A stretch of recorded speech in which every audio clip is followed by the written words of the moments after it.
Today in history. It was 5:12 in the morning. Most of San Francisco was still asleep.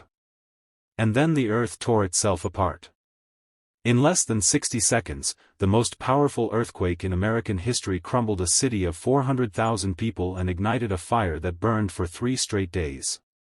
More than 3,000 people were dead, 28,000 buildings were gone, and half the city had nowhere to sleep. This is the story of April 18, 1906. The evening before was almost magical. Legendary tenor Enrico Caruso had just performed at the Grand Opera House. San Francisco was alive, prosperous, and proud, the jewel of the American West. Nobody went to bed afraid that night. Nobody knew the fault beneath their feet had been building pressure for decades, coiling, tightening, waiting. At 5:12 a.m., a foreshock rattled windows across the Bay Area. Then 20 seconds later, it hit.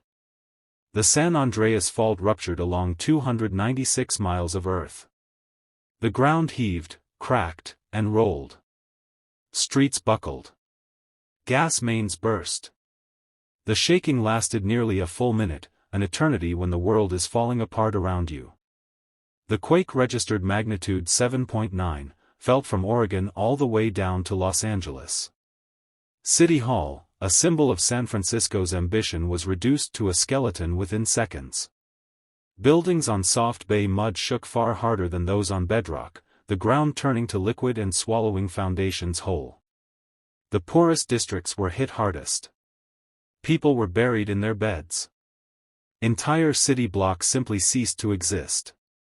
Then came something worse than the earthquake itself. Fire.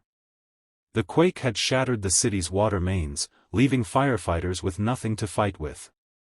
Individual fires merged into a single monstrous conflagration, jumping streets and consuming block after block.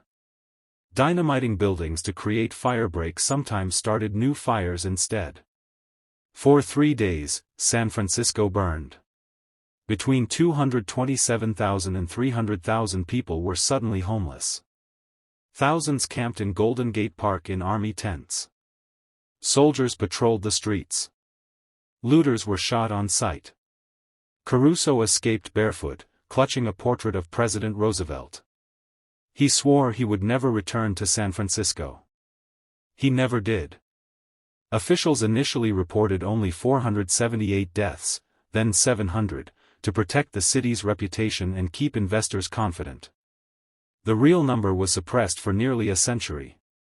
In 2005, San Francisco officially recognized the true toll, more than 3,000 lives lost. Hundreds of those deaths were in Chinatown, deliberately uncounted and ignored at the time. And yet San Francisco rebuilt. Within 3 years the city had largely risen from the ash. The Seismological Society of America was founded directly because of this disaster. Scientists developed the elastic rebound theory, the foundational model for how earthquakes work, still used today. The 1906 earthquake taught the world that no city, no matter how prosperous, is bigger than the planet it sits on.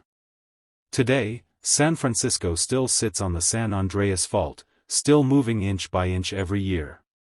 Seismologists say another major earthquake is not a matter of if, but when. The city has better buildings, better codes, better preparation. But looking at that gleaming skyline above the bay, it's impossible not to wonder, are we ever truly prepared for the moment the earth decides to remind us who's in charge?